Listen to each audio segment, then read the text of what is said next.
வணக்கம். இன்னைக்கு நம்ம எதை பத்தி பார்க்க போறோம் அப்படின்னு பார்த்தோம்னா, இந்த கொசு எப்படி ஒழிக்கிறது அப்படின்றத பத்தி தான் பார்க்க போறோம். கொசுக்கு பார்த்தா நிறைய இப்போ லிக்விட் பயன்படுத்திட்டு இருக்கோம். அதுக்கு அடுத்தபடியா பார்த்தா காயில் பயன்படுத்துறோம். சில பேர் வீட்டுல இன்னும் ஆதிகாலத்துல இருக்கிற மாதிரி மேட் பயன்படுத்திட்டு இருக்காங்க. புது புது கம்பெனியை புது புது விதமா பாத்தீங்கன்னா ஒவ்வொரு நாளைக்கு ஒவ்வொரு விதமா நம்ம பொருட்களை கொடுத்து நீங்க இதை பயன்படுத்துங்க கொசு ஓடி போயிடும், இதை பயன்படுத்துங்க ஓடி போயிடும் அப்படின்றாங்க. நம்ம இவ்வளவு காலமா பயன்படுத்திட்டு இருக்க தவிர ஆனா கொசு ஒழிஞ்சபடி ஒரு எண்ணமே இல்லை. ஆனா பார்த்தா கொசுவை பத்தி முதல்ல நம்ம தெரிஞ்சுக்கணும் அப்படின்னா பெண் கொசு தான் நம்மள அதிகப்படியா கடிக்கும். அதோடைய முட்டையை உற்பத்தி பண்றதுக்கு உடம்புல புரோட்டீன் தேவைப்படும். அந்த புரோட்டீன் எங்க இருந்து எடுக்கும் அப்படின்னா நம்மளோட ரத்தத்திலிருந்து எடுக்கும். ஆண் கொசுவானது பார்த்தா இருக்கக்கூடிய செடிகள்ல பூக்கள்ல இருக்கக்கூடிய அந்த தேனு மற்றபடி அதுல இருக்கிற புரோட்டீன் எடுத்து அது உயிர் வாழ்ந்துக்கும் அப்படின்றதா ஒண்ணு. இந்த கொசுவை எப்படி சிம்பிளா ஒரே நிமிஷத்துல எப்படி கொசு நம்ம வீட்டு உள்ள வராம போகுது அப்படின்றத பத்தி தான் இப்ப நம்ம பார்க்க போறோம். இதுக்கு தேவையான பொருட்கள் என்ன அப்படின்றத பார்த்தோம்னா ஒண்ணு இல்லைங்க, நம்ம கூல்ட்ரிங்க்ஸ் குடிச்சிட்டு போட்டோம்னா ஒரு காலி டப்பா ஒண்ணு, அதுக்கு அடுத்தபடியா ஒரு 50 கிராம் சர்க்கரை. வீட்டுல நம்ம காபி டீ எல்லாம் போறோம்ல சக்கரை, அந்த சக்கரை தான், வேற ஒண்ணும் இல்ல, புதுசா இல்ல, அதே சக்கரை தான். அதுக்கு அடுத்தபடியா ஒரு கத்திரி வெட்டுறதுக்காக. இது என்னது அப்படின்னு பார்த்தோம்னா ஈஸ்ட் அப்படின்னு சொல்லுவாங்க. ஈஸ்ட் பார்த்தா நீ பேக்கரியில பயன்படுத்துவாங்க. இது நீங்க வாங்கணும் அப்படின்னாக்கா நாட்டு மருந்து கடையில போனீங்கன்னா ஈஸ்ட் கிடைக்கும். இது விலையும் ரொம்ப குறைவான விலையில தான் இது இருக்கும். இது நம்மளுக்கு ஒரே ஒரு ஸ்பூன் அளவு இருந்தா போதுமானது. ஒரு கிராம் அப்படின்வாங்க, ஒரு ஸ்பூன் அளவுக்கு நீங்க எடுத்துக்கிட்டா போதும். அதுக்கு அடுத்தபடியா டேப். இந்த டேப் பார்த்தா எதுக்கு பயன்படுத்துறோம் அப்படின்றது ஒவ்வொன்றா பார்த்தோம்னா தெரியும். அதனால இதெல்லாம் எல்லாத்தையும் சேகரித்து வச்சுக்கங்க. வச்சுட்டு உடனே நம்ம என்ன பண்ண போறோம், முதல்ல இந்த கேன் எடுக்க போறோம். இந்த கேனை மூடி நம்மளுக்கு தேவையில்லை, அதனால மூடி வேற ஏதாவது பயன்படுத்தி இல்ல குப்பை தொட்டில போட்டுருங்க. அதுக்கு அடுத்தபடி இந்த மூடியை இந்த கேன் என்ன பண்றோம், இந்த இடத்துல வச்சு நம்ம வெட்டணும்.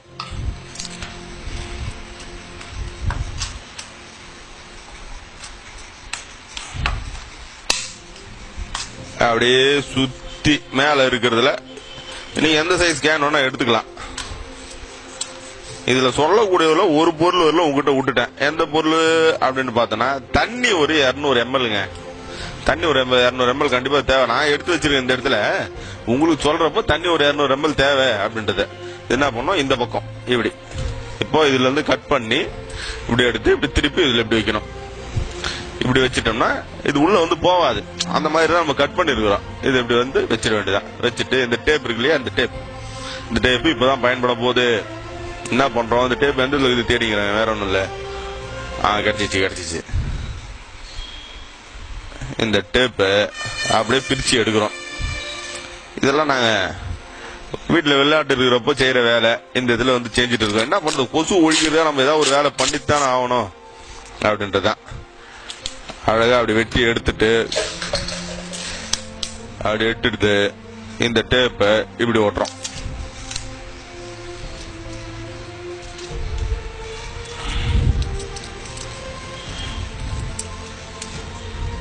அப்படியே மேல் பக்கமா இருக்கிறத அப்படி மடிச்சு விட்டுறோம்.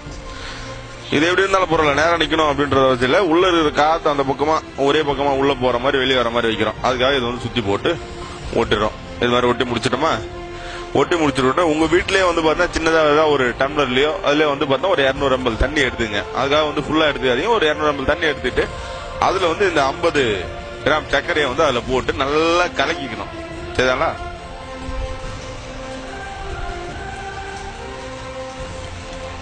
ஒரு 200 தண்ணி இருந்தா போதுங்க. 200 தண்ணி வரல எடுத்துட்டு இதுல வச்சிருக்கிற 50 சர்க்கரை இதுக்குள்ள அப்படி கொட்டுறோம். அதுக்காக சக்கரை கொட்டி தண்ணி ஊத்துறோன்னு தீதி பாக்குதுன்னா ஆளு ஒரு டம்ளர் குடிச்சிடாதீங்க. அது குடிக்கிறதா வேற குடியும். கொசு ஓட்டத்துக்கு மட்டும் இந்த வேலை செய்யணும். இந்த உள்ள இருக்குது இல்லையா, இது பார்த்தா இப்படியே ஆட்டோம்னா கரைஞ்சிடும். இது கொஞ்சம் கஷ்டமான வேலை. ஆனா அதை விட நீங்க வீட்டுல வேற ஏதாவது பாத்திரத்துல கொஞ்சம் சர்க்கரை போட்டு அழகா ஒரு கலக்குனா உள்ள இருக்குது நல்லா கரைஞ்சு போயிடும். அவ்வளவுதான். கரைஞ்ச உடனே அப்படியே மறுபடியும் தூக்கி ரபாடு வச்சுட்டு இந்த முதல்ல சொன்னோம் இல்லையா ஈஸ்ட், ஒரே ஒரு ஸ்பூன், அவ்வளவுதான். இதான் ஈஸ்ட் அப்படின்றது உங்களுக்கு நாட்டு மருந்து கடையெல்லாம் கிடைக்கும். அது பாத்தீங்கன்னா இது மாதிரி சர்க்கரை கலக்கி முடிச்ச உடனே அப்படியே வச்சுட்டு இந்த ஈஸ்ட அப்படியே டைரக்டா கொட்டி விட்டுடணும். அதாவது கொட்டிட்டு அதுக்கப்புறமா கலக்கலாம் கூடாது, கொட்டி மட்டும் அப்படியே விட்டுடணும். கொட்டி அப்படியே விட்டுட்டீங்க அப்படின்னா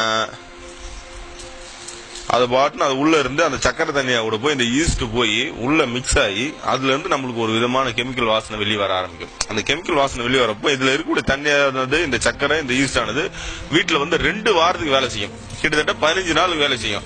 நீங்க இதை அப்படியே செய்துட்டு எடுத்து போயிட்டு வீட்டுல ஒரு மூலையில வச்சுட்டா போதும். இது வந்து பார்த்தா பாக்குறப்ப ஏதாவது தெரியுது அப்படின்னா ஒரு மேல வந்து ஒரு பேப்பர் ஒன்று போட்டு சுத்திட்டீங்க அப்படின்னா கூட கொசுக்கள்லாம் வந்து இதுல சிலதெல்லாம் வந்து விழுந்துரும். சிலது வந்து இந்த வாசனைக்கு வரவே வராது. அப்படியே பசங்க எதுவும் கையில கீழே படாம கீழே ஏதாவது ஊத்திடாம இருக்கிற மாதிரி ஒரு ஓரமா வச்சிருங்க. இல்ல ஏதாவது ஒரு செல்ஃப்ல வச்சிருங்க. வச்சு விட்டுட்டீங்கன்னா 2 வாரத்துக்கு கொசு தொந்தரவே கிடையாதுங்க. பயன்படுத்தி பாருங்க. ரொம்ப சந்தோஷமா இருக்கும். மத்தவங்களுக்கு இது சொல்லி புரிய வச்சு எல்லார் வீட்லயும் இதே போல கொசுகளை ஒழிக்கிறதுக்கு நம்ம வந்து ஏற்பாடு செஞ்சோம் அப்படின்னா இந்த டெங்கு மலேரியா ஏனைக்கால் அப்படின்ற மாதிரி எல்லா விதமான பிரச்சனைல இருந்தோம் நம்ம போயிச்சா. ராணுவத்துல செத்தவங்களை விட கொசு கடிச்சு செத்தவங்க தான் நிறைய பேர் அப்படின்னு சொல்லிட்டு இருக்காங்க. அதனால வந்து இனிமே வந்து கொசுக்களிடம் நம்ம ரொம்ப மிகவும் பாதுகாப்பா இருப்போம். இது போல விஷயங்களை வந்து பார்த்தா எல்லாருக்கும் சொல்லி பகிர்ந்துங்க. இந்த வீடியோவை மற்றவங்களுக்கு ஷேர் பண்ணுங்க. நன்றி, வணக்கம். இவ்வளவு நேரம் உங்ககிட்ட பேசுறது உங்கள் அன்பு காந்தி குமார்.